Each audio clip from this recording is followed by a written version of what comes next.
qui me semble important, c'est de prendre conscience qu'en fait, la majorité des gens sont sympas. Là, je me suis rendu compte, à travers mes voyages, à travers mes business, les gens sont gentils. Qu'on n'est absolument pas éduqué ou sensibilisé ou même informé qu'on vit dans cet aquarium d'eau trouble. On peut faire autrement. En fait, la vie, elle n'est pas négative ou positive, ni la mort. Hein. La vie, elle est juste la vie, comme la pluie et la pluie. C'est ta lecture des événements qui va faire que tu es négatif ou positif. Bien évidemment, si tu es mal à l'intérieur de toi-même, tu vas tout voir négativement. Mais si on est plusieurs à être mal, c'est comme un feu avec des bûches, tu vois. C'est-à-dire que ça devient contagieux. Je rencontre des cas où les gens, ça fait 10 ans qu'ils travaillent ensemble, ils s'envoient des mails d'un bureau à l'autre sans même se dire bonjour le matin. Plein de gens vont au travail avec le mal au bide, partent avec le mal de dos, puis à 3 h du matin, on est réveillé comme ça. Et moi, cette négativité, je la réfute complètement, quoi. C'est pas mon truc du tout. Donc on a perdu en humanité et c'est une grande souffrance. La meilleure chose que l'on peut faire dans la contagion, c'est de transmettre son attitude positive aux autres. Oui, c'est vrai, il y a des gens qui sont des murs, mais tu remarqueras que si tu donnes un morceau de ton attitude positive, ceux qui te semblent être tes ennemis, ça va être tes meilleurs amis après, parce que c'est des gens qui ont encore plus peur. La problématique, c'est que l'attitude positive, ça s'apprend, alors que la négativité, ça se consomme. C'est que la base de l'attitude positive, c'est l'éthique, les valeurs fondamentales. Et de là, on va développer de la responsabilisation individuelle. Ça, je l'ai appris en Himalaya, quand je perds mon gant à 7000 mètres d'altitude. Je ne peux pas dire que c'est la faute de l'autre, il faut vraiment que je trouve une solution. Parce que si je commence à me dire « ouais, non, mais c'est la faute des autres, il faut que j'envoie un mail, j'ai plus de doigts ». Donc dans l'extrême, ceux qui sont confrontés à l'extrême savent très bien ça. Savent très bien qu'en fait, la négativité, on n'a pas le luxe de pouvoir la vivre. J'ai vécu quelques situations. En effet, tu es seul dans le fait de t'assumer face à l'extrême. Et lorsque tu as la chance d'avoir des gens autour de toi, tes amis de cordée, tu les aimes. Donc chacun est seul, mais chacun fait cet effort de responsabilisation. Donc en fait, le collectif prend vraiment du relief. Là, on va mettre des bûches dans le foyer d'attitude positive.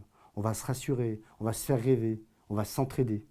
Et ces valeurs fondamentales, on les a perdues ces dernières années. Cette négativité, elle touche toute génération confondue, toute caste sociale confondue. Donc on a réfléchi avec mes amis à des solutions. Parce que nous ne sommes pas dans la peur. Nous n'avons plus peur. Nous sommes affranchis de cela. Nous avons eu cette chance-là.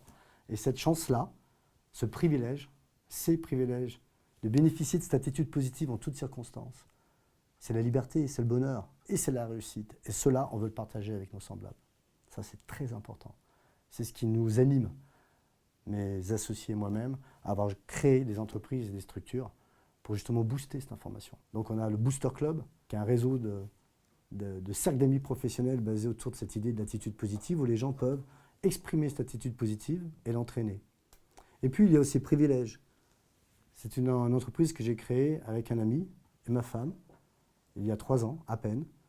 Et l'idée, c'est d'amener, dans le cadre de l'entreprise, des outils pédagogiques, du coaching, team building, des formations, des workshops, des choses pratiques, mesurables, pour amener aux personnes la possibilité de combattre leur résistance au changement, qui est une des grandes peurs aujourd'hui dans le cadre de l'entreprise, face au monde qui s'accélère. Et nous, on désire être les Ghostbusters de la peur. On veut supprimer cette peur.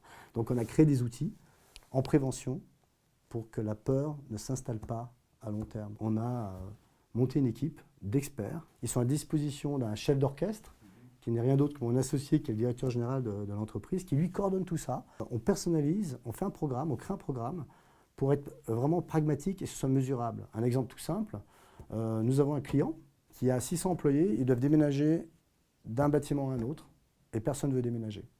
Donc il va falloir rassurer d'abord. Donc nous, notre approche, c'est d'abord on sensibilise les gens à travers des conférences à l'impact de leur attitude dans leur vie et dans leur emploi. C'est ce qu'on appelle après nous le mode on-off, l'interrupteur. Tu sais, off, tu veux pas, on, tu es d'accord d'appuyer. Et lorsque les gens sont sensibilisés, ils sont informés, et de là on peut commencer à mettre en place des ateliers, des workshops et autres, où on amène les personnes à travailler en équipe sur un sujet, une thématique factuelle. Mais ça peut être sur la communication positive, le management, le recrutement, les forces commerciales. Des forces commerciales qui n'ont pas le moral, on va mettre en place des ateliers ou des conférences ou du team building, quel que soit le format, ça dépend du besoin, pour que ça passe bien l'information et que les gens soient impliqués et s'approprient cette notion d'attitude positive pour faire la différence. On a une approche qui est en 3 étapes, qui est simple.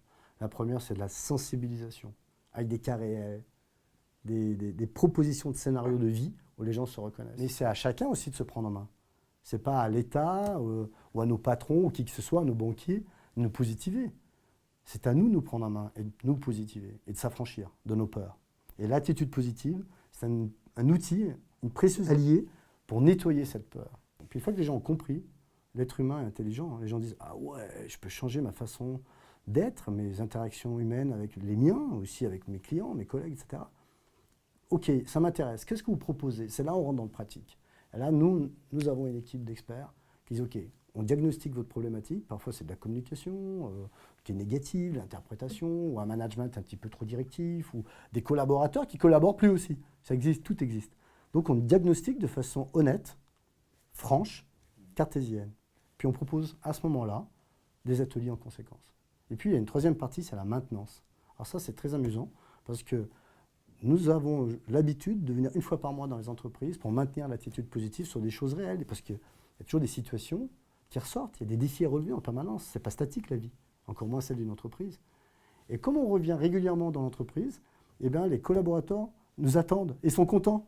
Pour venir à Privilège, l'initiative qu'on a eue avec mes amis, c'est de combattre la négativité, donc la peur déjà, là où il y a le maximum de gens, dans les entreprises. Puis on a créé dernièrement quelque chose qui nous fait très plaisir, c'est une prestation pour les gens qui cherchent un job. Notamment les cadres qui sont licenciés du jour au lendemain, paf, ils sont à la rue comme ça après 15, 20, 30 ans d'entreprise. Là, nous avons créé une prestation qu'on appelle Booster Job pour ces gens-là, pour les accompagner avec des outils d'attitude positive, de communication positive. Et ça, on en est extrêmement fiers. On amène des choses concrètes à nos semblables pour faire avancer la société dans le bon sens.